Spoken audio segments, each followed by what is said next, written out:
Hello Sneha, हम लोग live हैं तो आज का विषय आपको पता ही है, स्टार्ट करिए। जी।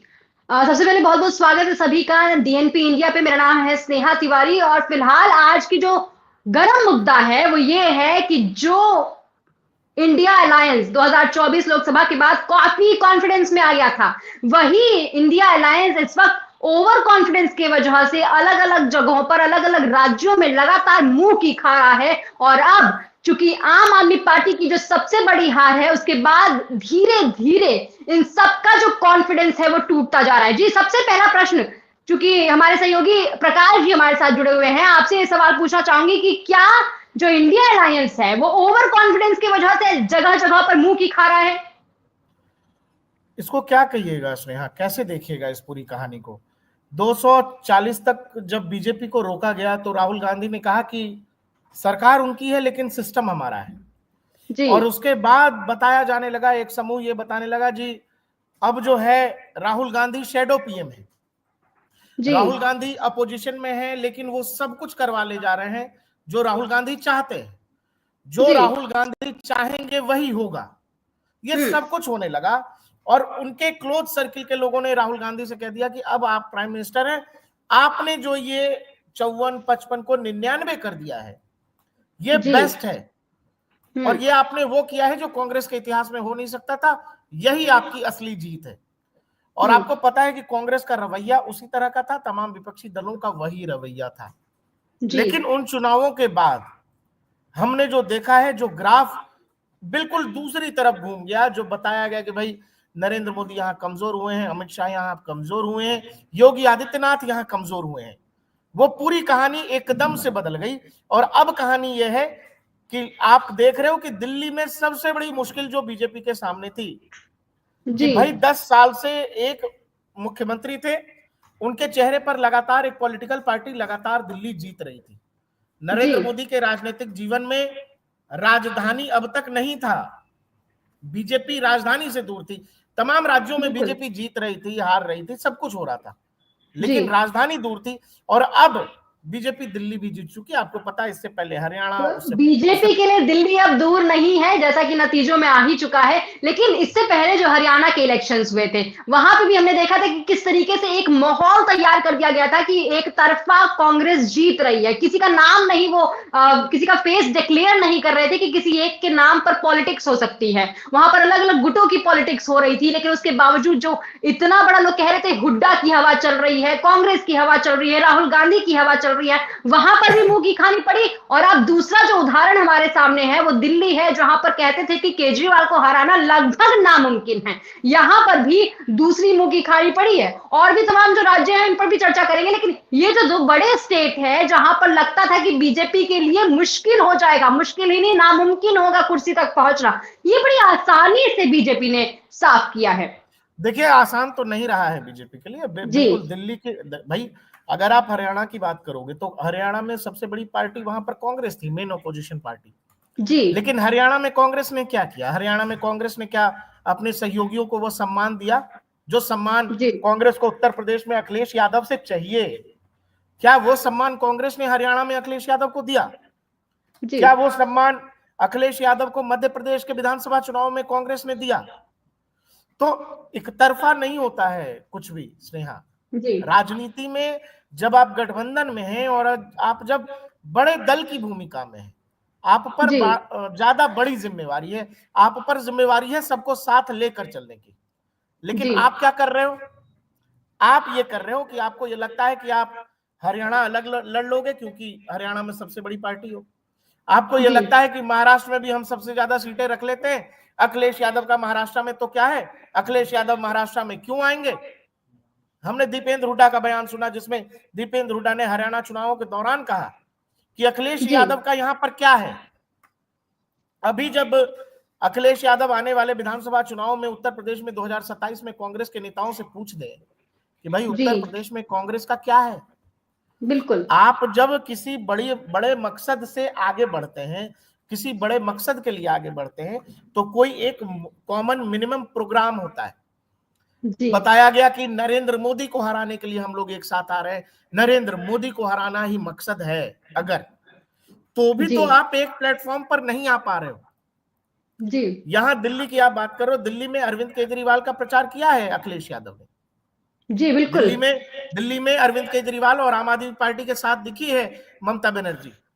उन्होंने बिल्कुल। अपना सपोर्ट दिया हुआ था। शरद जी पवार शिवसेना ने अपना सपोर्ट दिया हुआ था दिल्ली में। लेकिन जी कांग्रेस क्या कर रही थी? कांग्रेस ने विधानसभा का चुनाव लड़ लिया। जी अगर वो 6% वोट नहीं कटे होते, या अगर गठबंधन हो गया होता दिल्ली में, तो आज के दौर में भी, जब बीजेपी जीत गई है तब भी, अगर गठबंधन हो गया होता तो विधानसभा में बीजेपी को मुश्किल होती। मैं आपसे वही कह रहा हूं कि जी जो लोग क्लोज सर्किल के लोग जो लगातार राहुल गांधी से कहते रहे कि अब आप प्रधानमंत्री हैं, आपने दुनिया जीत ली है, आपने भारत में बहुत बड़ा बदलाव कर दिया है, आपने जो सब कहा जनता आपकी सारी बात मान गई है, ये वो क्लोज सर्किल के लोग अब राहुल गांधी को ये क्यों नहीं बता रहे कि महाराष्ट्र के चुनाव नतीजों का क्या आकलन है, कांग्रेस जी उसके आकलन में से क्या निकाल रही है?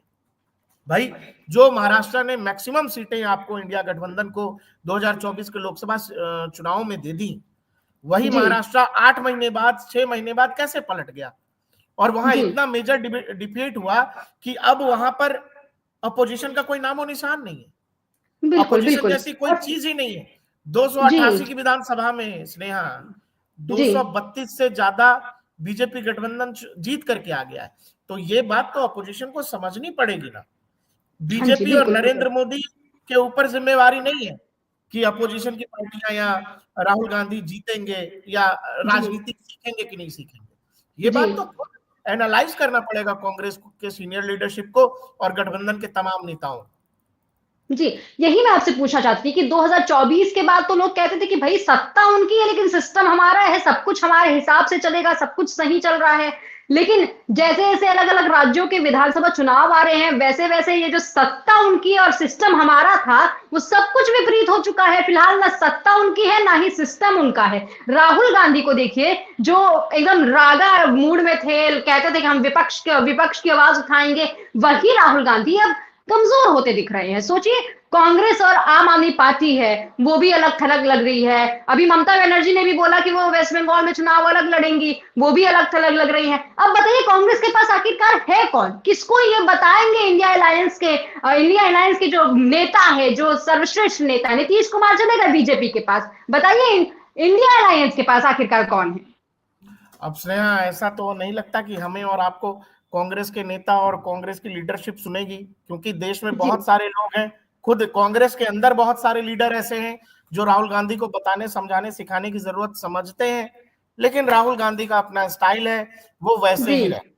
और उनकी टीम के लोग बकायदा उनको बताते भी है कि राहुल जी, ये दिल्ली वाली तो अभी वाली जीरो, ये जी पहले जीरो थी, उस वाली जीरो से बेहतर है जी जो जीरो आप, वो वाले जीरो वाला जीरो ज्यादा है। पिछले लोकसभा में जो मिला था उससे ज्यादा ये जो 2024 वाला जीरो है, ये वाला ज्यादा अच्छा है, हमारा जी परफॉर्मेंस बढ़िया हुआ है। तो कांग्रेस के लीडर्स को ये चीजें बताई जा रही हैं। जी। अभी लालू प्रसाद यादव भी हैं, उन्होंने भी बोला कि हमारे बिना सरकार नहीं बनेगी बिहार महासंग्राम में। बिहार के चुनाव भी नजदीक है। क्या लगता है बिहार में भी ये लोग अलग थलग ही पड़े रहेंगे या फिर एकजुटता दिखाएंगे, कुछ इंडिया अलायंस के नाम पर भी चुनाव लड़ेंगे? स्नेहा, एकजुटता दिखाने के लिए क्या करना पड़ता है? एकजुटता दिखाने के लिए सबसे पहले ये करना पड़ता है कि कम से कम, अरे भाई, आप इतना नहीं तय कर पा रहे हो कि बस आप इतने में उलझे हो और आपको मोदी को हराना, आपको लगता है हरियाणा में हम मजबूत हैं तो हम अकेले लड़ेंगे, महाराष्ट्र में जी चूंकि हम कमजोर हैं तो चलो वहां सब मिलके लड़ेंगे, है ना? वहां जी बिहार में आरजेडी को ये लगेगा कि यहाँ तो कांग्रेस का कुछ है ही नहीं, तो कांग्रेस को हम ज्यादा सीट क्यों दें। जी अखिलेश यादव को उत्तर प्रदेश में यही लगेगा कि भाई उत्तर जी प्रदेश में कांग्रेस का है क्या, हम क्यों जी सीट दें। जी क्योंकि कांग्रेस को भी हरियाणा में यही लग रहा था कि जी आखिर समाजवादी पार्टी का मतलब हरियाणा में क्या है, हम जी क्यों सीट दें। तो बिल्कुल। अगर आप स्वार्थ से ऊपर देख ही नहीं पा रहे हो, स्वार्थ देखो, बहुत सिंपल चीज है, कहा जाता है ना कि जब आपको कुछ बहुत मुश्किल हासिल करना हो तो वहां त्याग करना पड़ता है। और जी त्याग कई बार संबंधों में भी किसको करना पड़ता है? वो जो ज्यादा जिम्मेदार है, वो जो संबंधों के महत्व को ज्यादा समझ रहा है, वो ज्यादा त्याग करता है स्नेहा। यहाँ जी कांग्रेस को कांग्रेस ये देख रही है कि कौन कितना सीट लड़ रहा है, कौन कितना सीट नहीं लड़ रहा है। उसने जी हमको वहां नहीं लड़ने दिया, इसलिए हम भी इसको यहाँ नहीं लड़ने देंगे। आम आदमी पार्टी ने हरियाणा चुनाव में, गुजरात चुनाव में, गोवा चुनाव में हमारे वोट प्रतिशत काटे हैं, तो हम भी दिल्ली चुनाव में उनका वोट प्रतिशत काट लेंगे। इवेंचुअली हुआ क्या?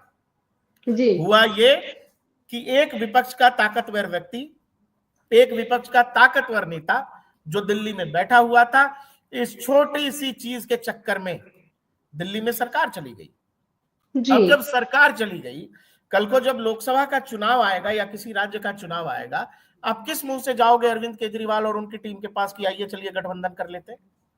जी तो बिल्कुल। स्नेहा, दूसरा कि जनता सब देख रही है, जो हाँ है जी। जनता के सामने है। आप एक एक चीजें जो बोलते हो, सब चीजों का मतलब है और उन सब चीजों का जनता विश्लेषण भी करती है। आपको लगता है कि आप बोल करके निकल जाएंगे और कुछ होता नहीं है। भाई, आपने कहा कि नरेंद्र मोदी आएगा तो देश में लोकतंत्र खत्म हो जाएगा, संविधान जी बर्बाद हो जाएगा, देश में कभी जी चुनाव जी, नहीं होंगे। यही मैं आपसे पूछना चाहती थी कि जब लोकसभा का चुनाव था तब तो इन सभी लोगों ने एक दूसरे का हाथ पकड़कर एक दूसरे की आवाज में आवाज डालकर बोला, एकदम से एक आवाज बन गए कि नरेंद्र मोदी अगर आ जाएंगे तो पूरा जो कॉन्स्टिट्यूशन है उसको खत्म कर देंगे, आपका आपके जो अधिकार है वो चले जाएंगे। जो भी लोग बोल रहे थे कि मोदी चोर है, इस तरीके के वादे नारे भी दिए जा रहे थे। और एकदम से जैसे ही लोकसभा खत्म हुआ, नतीजे आ गए, उसके बाद इंडिया अलायंस की वो स्थिति हो गई है कि अब ये जो कहते हैं ना कि वो 7 घोड़े तो लगे हैं, लेकिन वो 7 घोड़े अलग अलग डायरेक्शन में भाग रहे हैं। घोड़े तो बहुत सारे हैं, लेकिन सबका अपना अपना डायरेक्शन है। अब जी होता क्या है कि हर आदमी वहां प्राइम मिनिस्टर का उम्मीदवार है। हर जी आदमी किसी को भी खुद से बड़ा और कोई दूसरा छोटा बनने को तैयार नहीं है। कांग्रेस को लगता है कि वो चूंकि पुरानी पार्टी है, राष्ट्रीय पार्टी है, तो वो बाकी दलों को डिक्टेट करेगी। जी बाकी दलों को ये लगता है कि जब आपका उत्तर प्रदेश में, जब आपका बिहार में, बाकी राज्यों में कुछ है ही नहीं, तो आप मांगने किस हैसियत से आते हैं? जी दूसरा, राहुल गांधी की स्टाइल ऑफ पॉलिटिक्स जो है, और राहुल गांधी जो संसद में करते, देखिए आपको याद होगा जब 2024 के नतीजे आ गए, राहुल गांधी की बॉडी लैंग्वेज क्या थी? राहुल गांधी जैसे चलते थे, जैसे बात करते थे, उसमें क्या दिखता था आपको? वो एरोगेंस, वो घमंड, और ऐसा लगा जाने क्या जीत लिया हो। जी और जबकि उनको ये समझना चाहिए था कि पिछले कई चुनावों से जितनी बीजेपी की सीटें जीतने को वो कांग्रेस का इकोसिस्टम हार बता रहा है, पिछले कई चुनावों से उतनी सीटें कांग्रेस को नसीब नहीं हुई है। जी यूपीए 1 145 सांसदों के बदौलत गठबंधन से चल रहा था, यूपीए जी 2 206 सांसदों के साथ चल रहा था जी गठबंधन में। तो मनमोहन सिंह जी का भी जो बेस्ट परफॉर्मेंस था यूपीए 2 में, वो 206 सांसदों का था स्नेहा। जी बावजूद इसके जो एरोगेंस और जो बॉडी लैंग्वेज आया संसद में, तमाम सार्वजनिक स्थलों पर, वो लोगों ने जी देखा। और जी जी लोगों को ये साफ लगा स्नेहा कि यार ये झूठा नैरेटिव, झूठ बोलकर, साफ साफ झूठ बोलकर पूरे इलेक्शन कैंपेन को एक झूठ के इर्द गिर्द गढ़ा गया। और उससे कैसे भी कोशिश की गई कि भाई नरेंद्र मोदी के छवि को दाग पहुंचाओ। जी उसमें वो बहुत हद तक सही भी साबित हुए, क्योंकि जो पार्टी 400 के कैंपेन के साथ गई थी वो 240 पे अटक गई, बहुमत से पीछे रह जी गई। तो वो जी अपने मकसद में कामयाब हो गए। लेकिन जी कहानी वहीं से बदली जब वोटर के बीच, जब बीजेपी वापस गई अपने वोटर के बीच, लोगों के बीच। भाई, आप लोगों के बीच जो लोग आए थे वो साफ झूठ बोल रहे थे।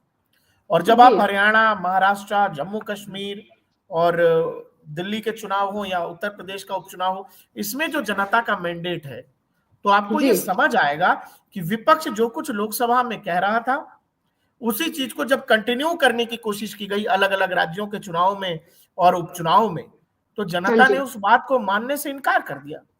भाई, जी एक ही झूठ आप बार बार नहीं बोल सकते, और एक उसका राजनीतिक फायदा आपको बार बार नहीं मिलता है। वो आपका जी मैक्सिमम, आपने जो कहना था आपने कह दिया और आपको मिलना था वो मिल चुका। लेकिन अब आपके पास जनता को देने के लिए क्या है? जी पॉलिसी के नाम। बिल्कुल, कोई ऐसा मकसद भी नहीं है, कोई ऐसा वादा भी नहीं है जो ये कर सके जनता के पास, क्योंकि उस समय तो इन्होंने बोल दिया कि बीजेपी झूठ परोस रही है, बीजेपी झूठ बोल रही है, चौकीदार चोर है, ऐसे तमाम वादे किए गए, तमाम बातें की गई। वहां तो लोकसभा जीत लिया, लेकिन आज बताइए इनके पास ना मॉडल के नाम पर कुछ है, ना नरेशन के नाम पर कुछ है। आज कौन सा मॉडल ये जनता के बीच लेकर जाएंगे? क्योंकि अगर सरकारों की मैं बात करूं तो कोई ऐसा सरकार नहीं है जो इतनी कामयाब हो जितनी कामयाब गुजरात मॉडल था नरेंद्र मोदी के पास। जब 2014 में प्रधानमंत्री नरेंद्र मोदी कुर्सी तक पहुंचे थे, उस समय भी जनता को दिखाने के लिए इनके पास एक गुजरात मॉडल तो था, लेकिन आज पूरे इंडिया अलायंस के पास क्या कोई ऐसा मॉडल है जो जनता के बीच ये लेकर जाएंगे और चौकीदार चोर है से परे कुछ वादे कर पाएंगे, दिखा पाएंगे, अपने वोट ले पाएंगे? आप जैसे राहुल गांधी की बात करो तो राहुल गांधी के पास क्या, राहुल गांधी की कर्नाटका में सरकार है कांग्रेस की, जी हिमाचल में सरकार है जी। और तेलंगाना में सरकार है। क्या ये हाँ जी। मॉड्यूल बता करके कि भाई हमारे पास ये मॉडल है, जी हमने ये करके दिखाया है, हम पूरे देश में ये कर सकते हैं, क्या ये मॉड्यूल है? और उस बात पर क्या जनता भरोसा कर रही है?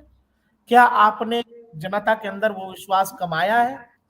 जी। नरेंद्र मोदी जब गुजरात में थे तो देश में इस बात की चर्चा होती थी कि भाई इस आदमी को प्रधानमंत्री बनना चाहिए, जी चर्चा होती थी इस बात की। 2009 में जब लालकृष्ण आडवाणी को संघ ने और बीजेपी ने प्रधानमंत्री पद का उम्मीदवार घोषित किया, उस दौर से इस बात की चर्चा थी कि भाई नरेंद्र मोदी को क्यों नहीं कर रहे थे, लेकिन आडवाणी जी का सपना था, आडवाणी जी का मन था, संघ ने कहा ठीक है आपके नाम पर लड़ लेते। वो जी चुनाव का क्या हुआ 2009 में सबको पता है। लेकिन फिर जी। जब आप 2014 आते हैं, आपने देखा कि संघ ने, बीजेपी ने, सबने नरेंद्र मोदी का नाम दिया। आप वही बात बीजेपी के एक और चीफ मिनिस्टर के लिए आप सुनते हो जो देश में आजकल चर्चित हैं, वो योगी आदित्यनाथ है। जी उनका जो लॉ एंड ऑर्डर का मॉडल है, जो भी वो कर रहे हैं, उनकी बहुत जी। आलोचना भी होती है उस पर, लेकिन उस मॉड्यूल पर देश में चर्चा हो रही है। लोग बिल्कुल। उनको, एक वर्ग वैसा तैयार हो रहा है जो वर्ग गुजरात में चीफ मिनिस्टर रहते हुए कहा करता था कि नरेंद्र मोदी को देश का प्रधानमंत्री होना चाहिए, कुछ वैसा ही वर्ग इस देश में वो तैयार हो रहा है जो भविष्य में योगी आदित्यनाथ को दिल्ली में देखना चाहता है। अब सवाल है कि कांग्रेस का एक कोई नेता हो, एक कोई वैसा मुख्यमंत्री हो, एक किसी राज्य सरकार में कोई ऐसा मॉडल हो जिस पर कांग्रेस देश से कहे कि देखिए हमने उस राज्य में कहा किया है, हम ये करके दिखाएंगे। वो जी। सब छोड़िए, कांग्रेस की कोई एक सरकार जो रिपीट हो गई हो 5 साल के बाद, कांग्रेस के पास है ये मॉडल बताने को? गुजरात में पिछले 20 साल से ज्यादा समय से बीजेपी की सरकार रिपीट हो रही है। जी। मध्य और प्रदेश में लगातार तो बहुमत से जीत रही है। मध्य प्रदेश में 15-20 साल से रिपीट हो रही है। उत्तर जी प्रदेश जिस राज्य के बारे में कहा गया कि भाई हर 5 साल बाद सरकार बदल जाती है, कभी जी अखिलेश होते हैं, मतलब समाजवादी पार्टी होती है, कभी बसपा होती है, लेकिन बीजेपी दूसरी बार टर्म कंप्लीट करने की तरफ है। तीसरी जी बार भी संभावना है कि बहुत कुछ अगर राजनीति में नहीं बदलता तो योगी आदित्यनाथ तीसरी बार उत्तर प्रदेश के फिर से सीएम बन जाएंगे 2027 में। जी जी। ये रिपीट जनता कब देती है किसी भी सरकार को? लोग कहते हैं कि एंटी इनकम्बेंसी होता है। जी नरेंद्र मोदी और उनके मॉडल ने यह बताया कि एंटी इनकम्बेंसी के दूसरी तरफ एक प्रो इनकम्बेंसी फैक्टर भी होता है। अगर एंटी बिल्कुल इनकम्बेंसी वाला वोटर घर से निकल करके सरकार बदलने के लिए वोट करता है तो प्रो इनकम्बेंसी वाला वोटर सरकार बचाने के लिए वोट करता है। क्या हमने बिल्कुल। ऐसा बिल्कुल देखा है? क्या हिमाचल में राहुल गांधी कह देंगे कि उनकी सरकार रिपीट हो जाएगी जो हालत हिमाचल की है? आप तमाम वादे करके चले गए, अब वहां राज्य कर्मियों को देने के लिए पैसा नहीं है आपके पास, केवल जी पैसे की बात, इसके अलावा जो कुछ हिमाचल के अंदर हो रहा है वो समझ से परे है। तो जी। इसीलिए मैं अब एक मॉडल था पूरे विपक्ष के सामने के पास, और वो एक नेता थे, वो अरविंद केजरीवाल। वो चाहे जो भी सिचुएशन हो, उन्होंने एक अपना इमेज बिल्डअप किया था और लोगों की नजर में बने थे कि भाई हमारे पास एक मॉडल है जिसमें स्कूल की बात थी, जिसमें पानी की बात थी, जिसमें बिजली की बात थी, जिसमें आम आदमी के लाइफस्टाइल को सुधारने की बात थी। हाँ जी। ये आपस में लड़के उस नेता को भी हरा चुके हैं। जी तो इसीलिए आपको समझना पड़ेगा कि आपके पास देने के लिए क्या है। आप बिल्कुल। संसद में जिस तरह की भाषा बोलते हो, जिस तरह की बातें करते हो, और आप देखो, आप 99 हुए, अगर जनता का आप पर भरोसा होता तो आप महाराष्ट्र जीत रहे होते, जी आप हरियाणा का जीता हुआ चुनाव नहीं हारते। बिल्कुल। तो ये बात आपको, आप जम्मू कश्मीर में जो आपके सबसे बड़े अलाई हैं उमर अब्दुल्ला, जी वो कह रहे हैं कि कांग्रेस हमारे लिए लाइबिलिटी है। जी कि भाई इससे अभी तो उनका एक अवध बयान भी आया था कि आपस में कटो मरो, इतना वो हाँ, नाराज हो गए थे आपसी दिल्ली लड़ाई की वजह से। दिल्ली चुनाव के नतीजों को लेकर कह रहे थे। और कोई क्या कहेगा स्नेहा, सीधे शब्दों जी। में क्या कहेगा? कांग्रेस हम्म। मानने को तैयार नहीं है, राहुल गांधी से इतर कांग्रेस सोचने को तैयार नहीं है। तो विपक्ष के नेताओं को ये लगता है कि हाई टाइम है ये, जी। राहुल गांधी के नाम के साथ तो नरेंद्र मोदी को नहीं हराया जा सकता। नरेंद्र मोदी की पॉलिसीज को, नरेंद्र मोदी मॉडल को हरा पाना मुश्किल है। और नरेंद्र मोदी प्लस अमित शाह प्लस योगी आदित्यनाथ, ये डेडली कॉम्बिनेशन है। इसका कोई रास्ता विपक्ष के पास नहीं है। आपने देखा उत्तर प्रदेश के उपचुनाव में 10 में से 8 सीटें जीत गई बीजेपी, जी। जी। जिसमें चुनाव में। मुंदरकी की मुस्लिम बहुल सीट शामिल है, जी। जिसमें मिल्कीपुर की वो सीट शामिल है जिससे अवधेश प्रसाद, जो अभी फैजाबाद के सांसद हैं, कभी उसी सीट से विधायक हुआ करते थे। और जी। अखिलेश यादव के मुताबिक वो बकौल अयोध्या के राजा हैं। तो जी। जिसको अखिलेश यादव राजा बता रहे थे, उनके बेटे को जनता ने बता दिया मिल्कीपुर से कि जी। असली राजा जनतंत्र में, लोकतंत्र में होता कौन है। तो जी। राजनीति में जिन लोगों को लगता है कि 400 चूंकि 240 पे अटक गया और नरेंद्र मोदी कमजोर हो गए, जब आप चुनावों के बाद के माहौल का आकलन करेंगी तो आपको ये ग्राफ दिखेगा कि ये जो भगवा क्रांति है, ये जो भगवा लहर है, ये तूफान और सुनामी का रूप ले चुकी है। और मैं आपको जी। बता रहा हूं, आने वाले चुनाव में इसका प्रभाव दिखेगा, क्योंकि इन तमाम विपक्षी पार्टियों में आपसी सामंजस्य नहीं है, आपके अंदर त्याग की भावना नहीं है। आप सब के सब केवल अपने राजनीतिक फायदे के लिए, अपने निजी फायदे के लिए, ये पूरा का पूरा गठबंधन था आपका। आपको लगा आप नरेंद्र मोदी को रोक दोगे। फिलहाल जो इंडिया गठबंधन के सामने जो सबसे बड़ी चुनौती है वो ये है कि जो इंडिया गठबंधन के जो तमाम 28 पार्टियां हैं उनको एक टेबल पर कैसे ले आया जाए, क्योंकि सब रहने के लिए तो साथ है, इंडिया अलायंस जो नाम है वो तो साथ है, लेकिन अगर आप देखें ममता बनर्जी को वो भी अलग हैं, आप केजरीवाल को देखिए वो अलग किनारे बैठे हुए हैं, आप शरद पवार को देखिए, आप तमाम नेताओं को देखिए वो अलग थलग बैठे हुए हैं। लालू प्रसाद यादव का अभी तक कोई भी कमेंट नहीं आया है पूरे दिल्ली इलेक्शन के बाद से। देखिए किस तरीके से आप बताइए, कोई चाहते हैं सबकी मीटिंग होए, लेकिन कोई भी उस मीटिंग की मेजबानी करने को तैयार नहीं है। एक समय था जब नीतीश कुमार इस मीटिंग की मेजबानी कर रहे थे, इंडिया गठबंधन के लिए तमाम काम कर रहे थे, लेकिन अब नीतीश कुमार चले गए हैं। अब फिलहाल इंडिया गठबंधन के पास मेरे हिसाब से जो सबसे बड़ी चुनौती ये है कि आखिर सभी 28 पार्टियों को एक टेबल पर कैसे बिठाया जाए, कौन करेगा मेजबानी। अब तो देखिए, अब चिड़िया चुग गई खेत वाला हिसाब है, जी। कहानी खत्म हो चुकी है। वो जी। नैरेटिव, वो झूठ, वो प्रोपेगेंडा, वो सबका रिजल्ट आ चुका है। 240। अब आपको ये सोचना पड़ेगा, जब 2029 में नरेंद्र मोदी के सामने जाओगे तो क्या लेके जाओगे, क्योंकि संविधान खत्म होगा, नरेंद्र मोदी हिटलर है, ये वाला तो हो गया। जी। अब क्या कहोगे जनता को, बताना पड़ेगा ना आपको। बिल्कुल। तो अब क्या कहेंगे, आपके पास क्या है बोलने को? आप सरकार को माफ करिएगा, आप सरकार को उनकी पॉलिसी पे घेर नहीं पा रहे हो, आप सरकार पर भ्रष्टाचार के जायज आरोप लगा नहीं पा रहे हो, और जो इधर उधर से खेल शुरू होता है वो सब कुछ जाके सुप्रीम कोर्ट में खत्म हो जाता है। तो ये बात तो समझनी पड़ेगी। तो कहा जा सकता है कि जो इंडिया गठबंधन इतिहास बदलने गया था बीजेपी को हराकर, वो अब इतिहास के पन्नों में बंद हो जाएगा। अब बनना ही है। क्या कांग्रेस को जरूरत है क्या इंडिया गठबंधन की? क्या अखिलेश यादव को जरूरत है? क्या विपक्ष के और नेताओं को जरूरत है कि कांग्रेस को साथ लेकर चलना चाहते हैं? किसी को कांग्रेस का ईगो पसंद नहीं आ रहा है, तो कांग्रेस को भी कुछ पार्टियों के का ईगो पसंद नहीं आ रहा है। तो ये समझना जरूरी है ना कि भाई देखो, मैंने क्या कहा कि ताली दो हाथ से बजती है, ताली दोनों ही हाथ से बजती है। और अगर ऐसा नहीं है, आप में वो समर्पण, वो त्याग की भावना नहीं है, तो फिर चुनाव दर चुनाव आप ऐसे ही नरेंद्र मोदी और बीजेपी से मात खा। देखिए भाई, नरेंद्र मोदी और बीजेपी जिस दिन 240 पर अटके, वो उसी दिन से आने वाले भविष्य के चुनावों की तैयारियों में लगे हैं। बीजेपी अब भी से 2029 की तैयारी में लगी है, आपको यकीन दिलाता हूं।